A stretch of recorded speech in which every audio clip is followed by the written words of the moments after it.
peluang terbesar Pak Andika Perkasa sekarang adalah menjadi calon wakil presiden, wakil untuk mereka bertiga ini. Seperti kita bilang tadi, kalau Pak Prabowo tidak saling menguatkan karena mereka punya latar belakang yang mirip, artinya Pak Andika bisa ke Anies Baswedan, bisa ke Ganjar Pranowo.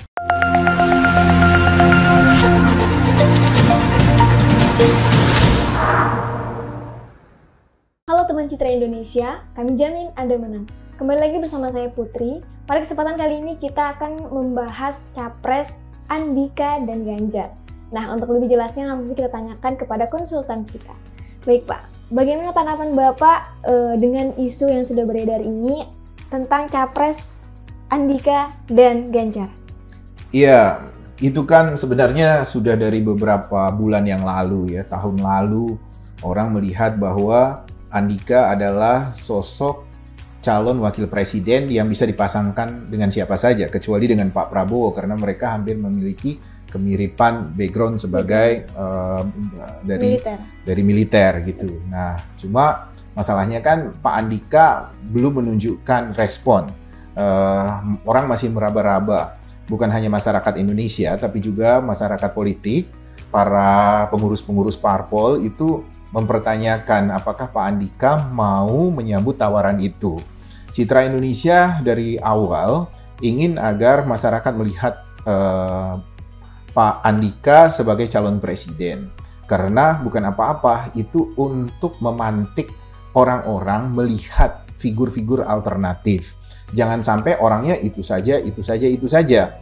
Jadi masyarakat harus dilatih untuk mencari pilihan-pilihan. Nah, cuma masalahnya dalam perkembangan beberapa hari ini, beberapa minggu ini kita melihat setelah Pak Andika tidak lagi menjabat sebagai Panglima TNI, kemudian memasuki usia pensiun di ketentaraan, kita menganggap Pak Andika sudah agak berkurang momentumnya.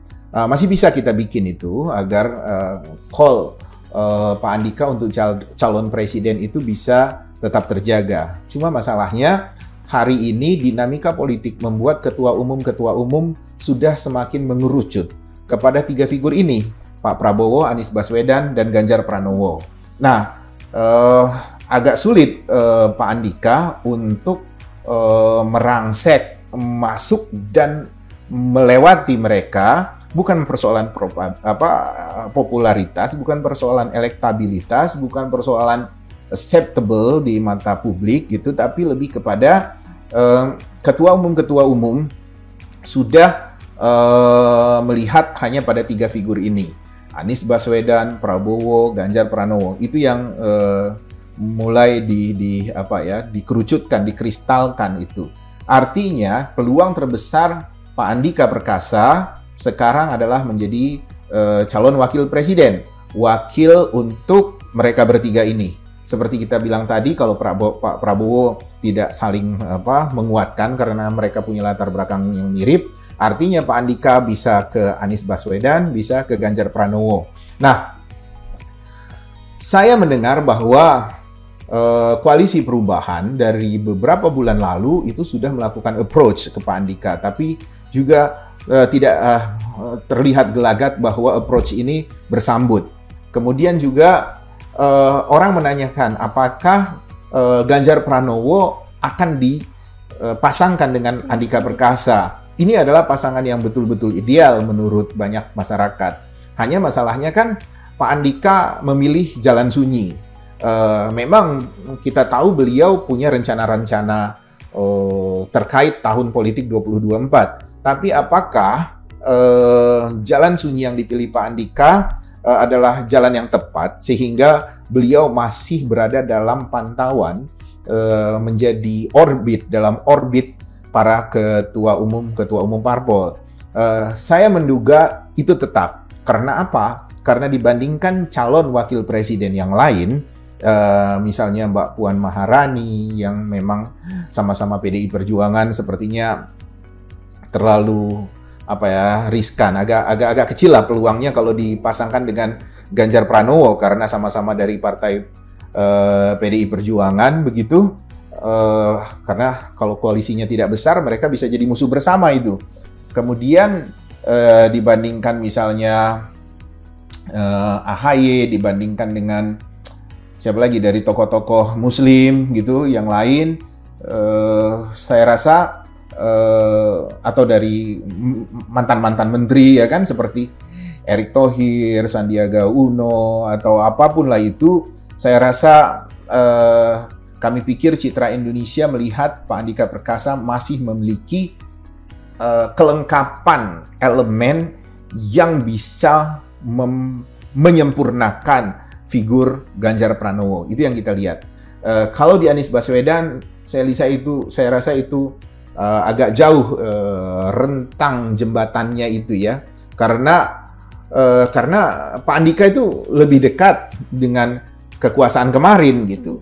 Jadi kalau Pak Andika ke Anies Baswedan akan menimbulkan pertanyaan-pertanyaan bagi orang yang mengerti kekuatan politik di Indonesia, begitu. Iya, seperti kita dengar juga Pak, bahwasannya Pak Andika ini dicalonkan karena memang ada orang terdekat di dalam partai itu, Pak. Makanya disandingkan dengan Pak Ganjar ini, betul atau tidak gitu Pak? Masalah orang terdekat itu juga bisa muncul dari pihak-pihak lain juga. Maksudnya di koalisi perubahan ada orang-orang dekat di koalisi perubahan yang mungkin dianggap punya value yang lebih untuk menjadi wakilnya Anies Baswedan. Tapi itu bukan menjadi faktor penentu, bukan menjadi faktor utama untuk memutuskan figur mana dalam memilih wakil presidennya.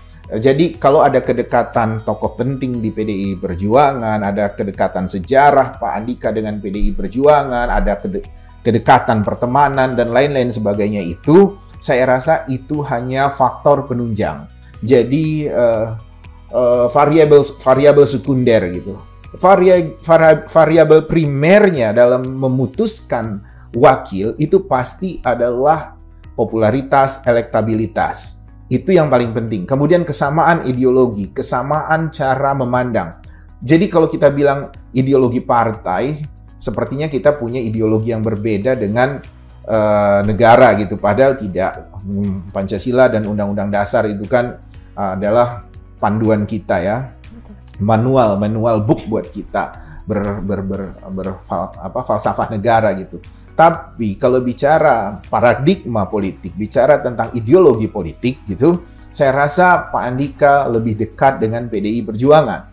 Nah, oleh sebab itu saya melihat sangat sayang kalau PDI Perjuangan tidak menghitung Pak Andika Perkasa sebagai calon wakil yang tepat untuk Ganjar Pranowo. Bahkan mungkin harusnya Pak Andika itu masuk dalam urutan 1-2 gitulah ya untuk dipertimbangkan. Nah, mungkin PDI Perjuangan punya strategi tersendiri kapan ini dipublish, kapan ini di-launching, kapan ini diresmikan, kapan ini dikenalkan kepada publik. Tapi saya yakin PDI Perjuangan tidak mungkin lupa dengan Pak Andika Perkasa. Sama orang lain aja mereka nggak lupa. Masa sama dengan Pak Andika Perkasa mereka sampai lupa. Itu saja. Jadi peluang Pak Andika Perkasa berpasangan dengan Ganjar Pranowo lebih besar, bahkan boleh dibilang jauh lebih besar dibandingkan Andika Perkasa dipasangkan dengan Anies Baswedan karena perbedaan sejarah dan lainnya sebagainya itu. Nah, kita lihat juga dari latar belakang Pak Andika sendiri itu dari tentara gitu Pak. Sedangkan jika disandingkan dengan Pak Ganjar gitu, itu akan mempengaruhi masyarakat nggak sih Pak? Soalnya kita lihat juga Pak Andika ini dari latar belakang tentara, didikan tentara gitu Pak. Ya jelas pengaruhnya positif. Karena warna politik tentara di Indonesia itu sangat kental. Panggung politik Indonesia itu diwarnai oleh elemen ketentaraan. Orang Indonesia itu senang dengan atribut-atribut. Orang Indonesia itu merasa tentram apabila ada elemen tentara yang menguasai kepemimpinan nasional. Tapi memang seperti saya katakan di beberapa video yang lain bahwa supremasi sipil itu harus kuat. Walaupun Pak Andika sudah pensiun misalnya dari tentara, dilantik misalnya jadi wakil presiden, jelas orang tetap melihat Pak Andika sebagai representasi militer. Nah, apakah itu mencemaskan? Tidak. Sejak reformasi, militer kita kan sudah banyak berubah. Dui fungsi ABRI waktu itu, mungkin sekarang disebut dui fungsi TNI itu sudah mulai dihapuskan. Peran-peran tentara bahkan pensiunannya pun betul-betul ketat kalau ingin mengisi jabatan-jabatan publik yang diperuntukkan oleh sipil. Saya rasa kaidah-kaidah ini sangat dipahami oleh Pak Andika maupun teman-teman tentara yang lain, jenderal-jenderal yang lain. Jadi kekhawatiran bahwa pengaruh tentara akan mendominasi itu saya rasa sudah bukan masanya lagi. Tapi memang sosok Ganjar Pranowo akan lebih mantap kalau didukung oleh wakilnya yang berlatar belakang tentara. Tapi juga harus tentara yang intelektual, tentara yang mengerti tentang gerak ekonomi bangsa kita. Karena seperti saya bilang, 2045 itu memang harus diwujudkan. Apa? Bangsa yang berbasis IT, bangsa yang berbasis scientific. Jadi kalau kita dapat pemimpin dari latar belakang tentara yang pikirannya hanya baris berbaris, kemudian pertarungan fisik, bagi saya kita nggak akan bisa maju-maju. Nah, kebetulan Pak Andika Perkasa bukan tentara yang seperti itu. Tentara yang generasi baru lah untuk tentara Indonesia gitu. Jadi bukan tentara konvensional, tentara yang mengerti bahwa besok pertarungannya adalah lebih pada pertarungan kemampuan berpikir, kemampuan saintifik, kemampuan strategi dalam berbagai kehebatan-kehebatan yang diraih dalam dunia teknologi zaman-zaman sekarang ini. Jadi bayangkan aja, saya rasa teman-teman militer ngerti itu bagaimana kekuatan hackers misalnya, bagaimana kekuatan satelit mata-mata gitu-gitu kan, atau hulu ledak yang bisa dikendalikan dengan remote dengan jarak sekian kilometer. Mereka jauh lebih paham itu. Tapi jelas itu semua membutuhkan kapasitas intelektual. Dan saya rasa kita menilai Pak Andika memahami hal seperti itu, walaupun beliau berlatar belakang militer. Pak Andika, saya rasa setiap tentara punya frame politik. Frame politiknya apa? Menjaga bangsa dan negara. Itu frame politik itu. Jadi komitmen menjaga bangsa dan negara itu adalah wujud ideologi buat mereka. Jadi ketika misalnya Putri menanyakan apakah dia punya pengalaman politik atau tidak, dia mengerti bagaimana menjaga Indonesia, sehingga kita tidak ragu bahwa dia akan mengelola langkah-langkah politik dan kebijakan-kebijakan politik itu demi keselamatan bangsa dan negara ini. Ya, Citra Indonesia berharap pasangan ini bisa terwujud, bisa terjadi, sehingga kita punya paling tidak satu pasang calon yang punya latar belakang yang saling melengkapi, punya pengalaman dalam pemerintahan, punya komitmen pada bangsa dan negara. Kemudian yang paling penting bagi Citra Indonesia adalah mereka dua orang yang rasional, yang selain pro rakyat, mereka juga pro sains, dan mereka berpikir ilmiah untuk membawa Indonesia ke depan.